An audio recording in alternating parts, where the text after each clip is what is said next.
करने जा रहे हैं हम लोग कंस्ट्रक्शन और 11.2 नहीं exercise 11.2 construction of tangent to a circle. देखो क्या है एक्चुअल में, अगर हमारे पास एक देखो हमारे पास एक क्या है, बोलो। चलिए तो हम लोग पढ़ने जा रहे हैं क्या, constructs the tangents to a circle from a point outside it। क्या है मतलब कि एक सर्कल अगर है हमारे पास और एक बाहर हमको क्या दिया हुआ है, पॉइंट दिया हुआ है कोई भी।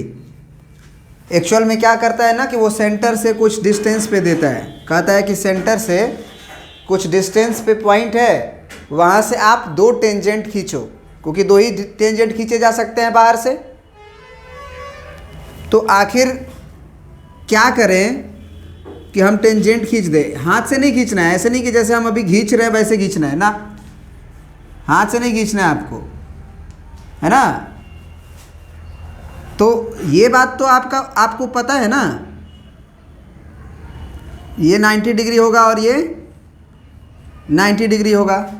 तो एक्सटर्नल पॉइंट से टेंजेंट कैसे खींचे, यही मेरा क्वेश्चन है। क्वेश्चन समझ गए, है ना। तो डायरेक्ट देखो एक काम करते हैं, डायरेक्ट हम लोग क्वेश्चन से शुरू करते हैं, डायरेक्ट क्वेश्चन से शुरू करते हैं, जिसमें तुम्हारा क्वेश्चन नंबर 1 देखो क्या लिखा हुआ है। क्वेश्चन नंबर 1 क्या लिखा हुआ है, हाँ पूरा बनवा देते हैं। एक्सरसाइज 11.2 का हर एक क्वेश्चन को ही हम लोग देख लेते हैं। तो पहला क्वेश्चन पहले हम लिखते हैं और फिर बताते हैं, ठीक है।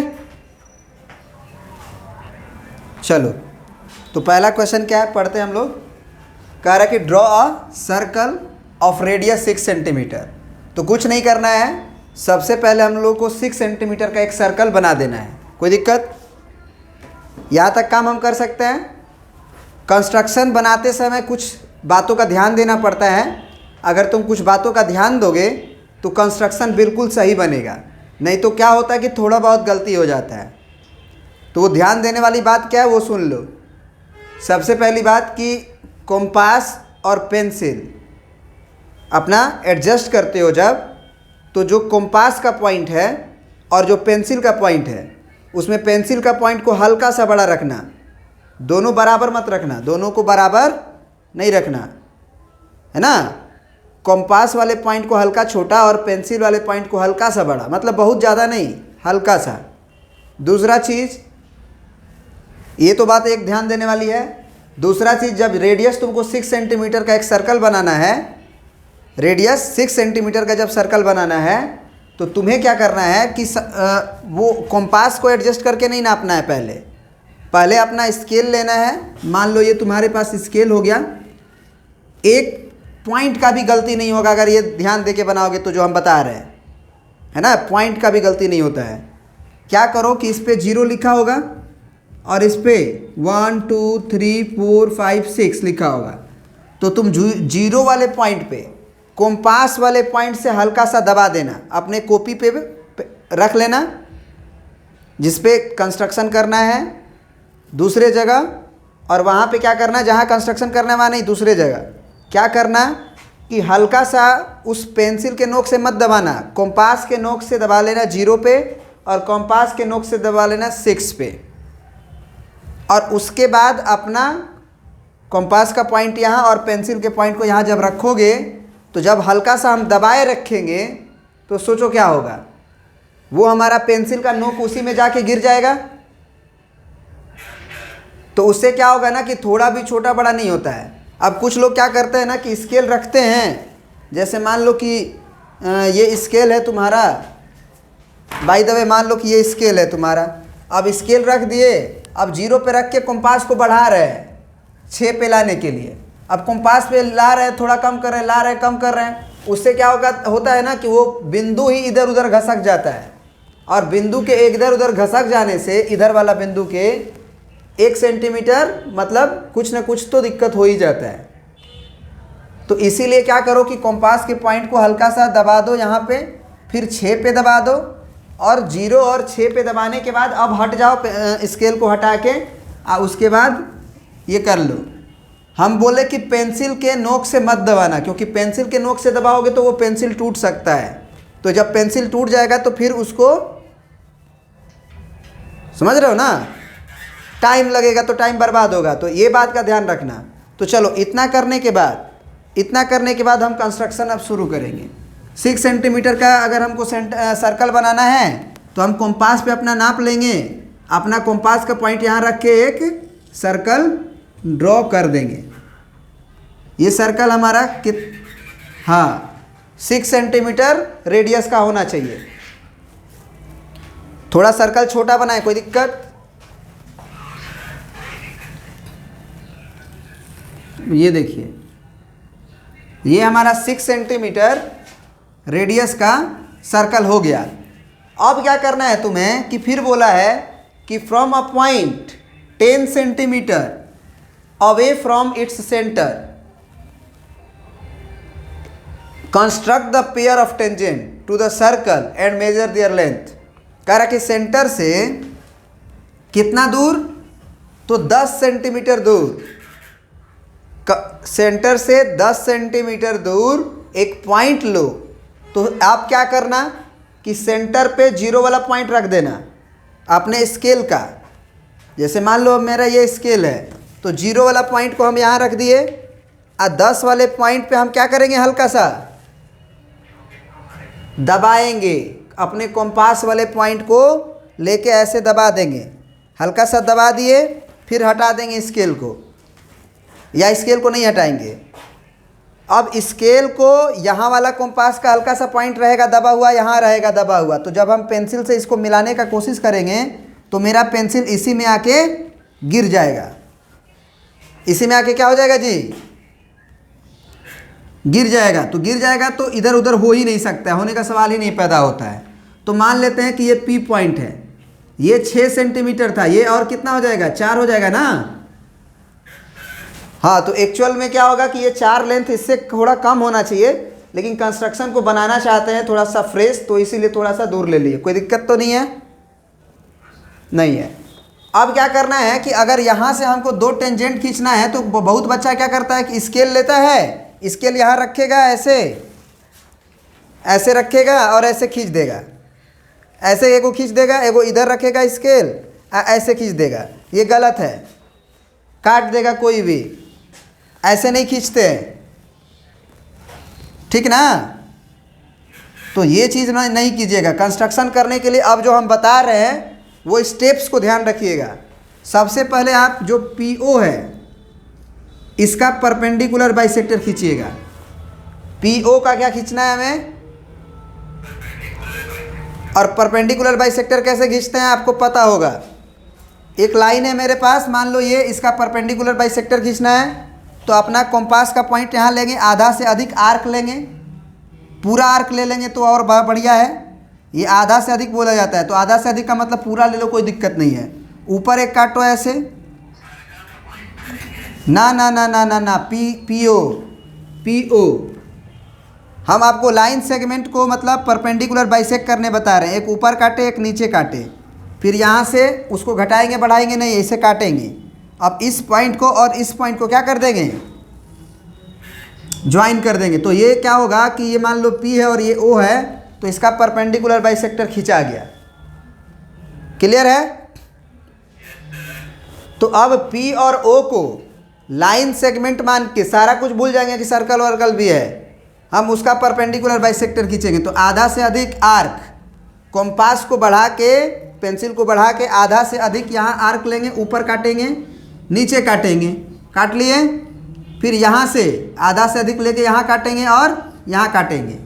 अब ये पॉइंट और ये पॉइंट को ऐसे हम पेंसिल से जो है ऐसे गाढ़ा नहीं करेंगे, बार बार बता रहे हैं। कंपास वाले पॉइंट से इस पर हल्का सा दबा देंगे, कंपास वाले पॉइंट से हल्का सा दबा देंगे, कंपास वाले पॉइंट से, ताकि पेंसिल टूटे नहीं। अब दोनों दब गया तो स्केल यहाँ पे रखेंगे। जब हम स्केल रखेंगे तो एडजस्ट करके देख लेंगे कि सही जा रहा है कि नहीं जा रहा है। ये पेंसिल का नोक पी गया इसमें, इस है ना गड्ढे में, इस गड्ढे में फिर पी गया, तो अब जाके दोनों को मिला देंगे। क्लियर है?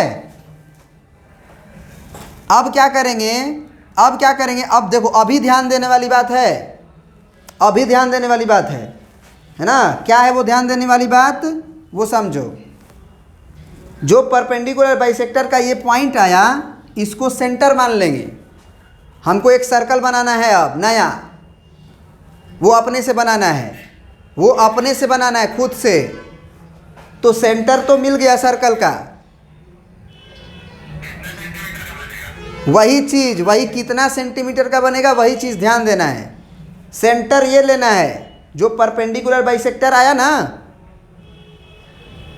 इसका कुछ काम होना चाहिए ना। आखिर क्यों परपेंडिकुलर बाइसेक्टर किए? तो परपेंडिकुलर बाइसेक्टर जो PO को यहाँ मिला है, उसको हम सेंटर मानेंगे। और ये जो लेंथ है, ये वाला लेंथ और ये वाला लेंथ, क्या दोनों बराबर होगा? क्या यहाँ मान लो M है, तो MP का लेंथ और MO का लेंथ बराबर होगा? उसी को रेडियस मान के सर्कल बनाना है। क्यों बराबर होगा? क्योंकि आप परपेंडिकुलर बाइसेक्टर खींचे हो, तो परपेंडिकुलर बाइसेक्टर लाइन को दो भागों में बांट देता है। तो इसको सेंटर मान लेंगे और अपना कंपास वाला पॉइंट इस सेंटर में डाल के देखेंगे कि ये रेडियस के बराबर हो गया। अब ये रेडियस के बराबर हो गया तो बस सर्कल को घुमा देंगे। क्लियर है? हाँ, PM रेडियस मान के, चाहे MO रेडियस मान के, मतलब ये सेंटर हुआ सर्कल का और ये मेरा कंपास है, मान लो ये है मेरा ये कंपास का पॉइंट है, ये पेंसिल का पॉइंट है। तो कंपास यहाँ रखेंगे और यहाँ पे अपना ये रखेंगे पेंसिल का पॉइंट, गोल घुमा देंगे ऐसे करके, ठीक है? तो ये सर्कल जो बन गया, उससे क्या हुआ है, पहले वाला सर्कल, पहले वाला जो सर्कल है ये वाला और ये वाला, दो जगह कटा है कि नहीं कटा है? वही कटान बिंदु टेंजेंट का पॉइंट ऑफ कांटेक्ट था।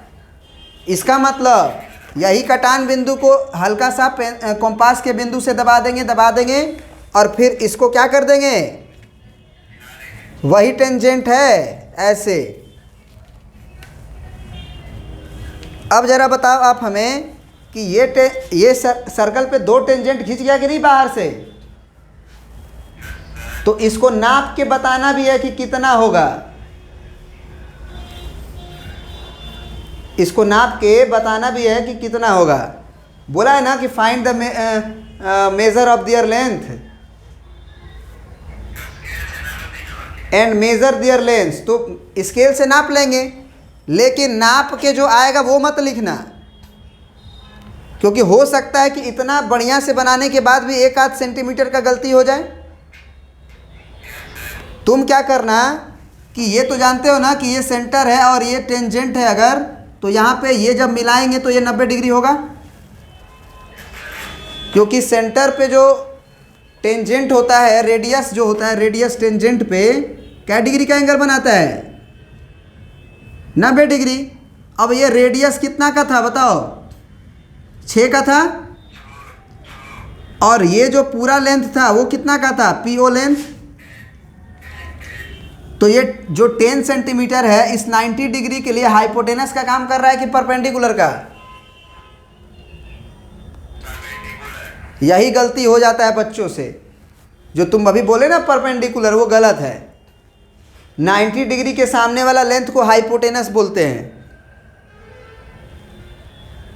ये PO जो है वो हाइपोटेनस है, परपेंडिकुलर नहीं है। ऐसा नहीं होता है कि ऐसे दिखाई दे भैया, भले ये 90 डिग्री हो, हम हाइपोटेनस इसी को कहेंगे। आप इसको हाइपोटेनस कहते हो, ये 90 डिग्री के सामने है तो इसको ना हाइपोटेनस बोलते हो। 90 डिग्री के जो सामने होता है उसे ना हाइपोटेनस बोलते हो। ऐसा थोड़ी कि ट्रायंगल को घुमा के 90 डिग्री बना देंगे तो भी आप हाइपोटेनस इधर ही वालों को बोलोगे। आप याद रखो कि 90 डिग्री के सामने वाला को बोलते हैं। तो 90 डिग्री के सामने जो PO लेंथ है वो कितना है? हाइपोटेनस है और वो 10 है। तो PO का लेंथ 10 हो गया और रेडियस का लेंथ 6 हो गया, तो ये हमारे लिए बेस का काम करेगा ना। अच्छा है, डायरेक्ट हम ट्रिग्नोमेट्री से डायरेक्ट हम लोग PA स्क्वायर बराबर लिखते हैं। PA स्क्वायर बराबर कितना? P O square minus O A square, P A square बराबर P O square minus A O square. मतलब टेंजेंट का लेंथ का स्क्वायर जो होगा वो 10 स्क्वायर माइनस 6 स्क्वायर होगा, तो 100 माइनस 36 यानी कि 64। तो ज़रा बताओ पी ए का वैल्यू √64 होगा तो 8 सेंटीमीटर। तो तुम क्या करना कि अलग से इसको कैलकुलेट करके निकाल लेना और लास्ट में लिख देना कि पी ए का लेंथ पी बी के बराबर होगा और वो 8 सेंटीमीटर होगा, क्योंकि हम पहले से जानते हैं कि एक्सटर्नल पॉइंट से जो दो टेंजेंट खींचे जाते हैं उन दोनों के लेंथ बराबर होते हैं। क्लियर है? फिर से सुन लो क्या क्या बात को ध्यान देना है कंस्ट्रक्शन करते समय, ठीक है? पहला बात क्या ध्यान देना है, जितना सेंटीमीटर का सर्कल बोले बना लेंगे, सेंटर से एक्सटर्नल पॉइंट जितना दूर लेना है ले लेंगे, उस पॉइंट को और सेंटर को एक लाइन से ज्वाइन कर देंगे, उसको परपेंडिकुलरली बाइसेक्ट करेंगे। परपेंडिकुलरली बाइसेक्ट करने के बाद जो मिड पॉइंट आएगा हमारा पी ओ का, उसको सेंटर मानेंगे और रेडियस कितना मानेंगे, या तो एम ओ के बराबर या तो एम पी के बराबर, दोनों बराबर होंगे। क्यों बराबर होंगे? क्योंकि परपेंडिकुलर बाइसेक्टर था। और सेंटर इसको मान के गोल सर्कल बना देंगे। अब सर्कल बन जाने के बाद पहले वाला सर्कल को वो दो पॉइंट पे काटेगा, उसको ए मान लिए और बी मान लिए, इंटरसेक्ट करेगा, उसे ए मान लिए बी मान लिए। अब पी को ए से ज्वाइन कर देंगे और पी को बी से ज्वाइन कर देंगे। क्लियर है? और नाप के लेंथ नहीं लिखेंगे, क्योंकि हो सकता है कि इतना कुछ करने के बाद भी थोड़ा बहुत गड़बड़ होने से स्केल में नापते समय हमसे गलती हो जाए। हम मैथमेटिक्स का यूज करेंगे, पाइथागोरस थ्योरम का, कि हाइपोटेनस का स्क्वायर होगा परपेंडिकुलर का स्क्वायर प्लस बेस का स्क्वायर, मतलब बेस का स्क्वायर हो जाएगा मेरा hypotenuse square minus perpendicular square, और वहाँ से वैल्यू निकल जाएगा। ठीक है? क्योंकि ये पी ए स्क्वायर का वैल्यू 64 आया था, पी ए का वैल्यू तो अंडर रूट में न जाएगा। चलो ठीक है, अब आते हैं नेक्स्ट क्वेश्चन पे इसी का।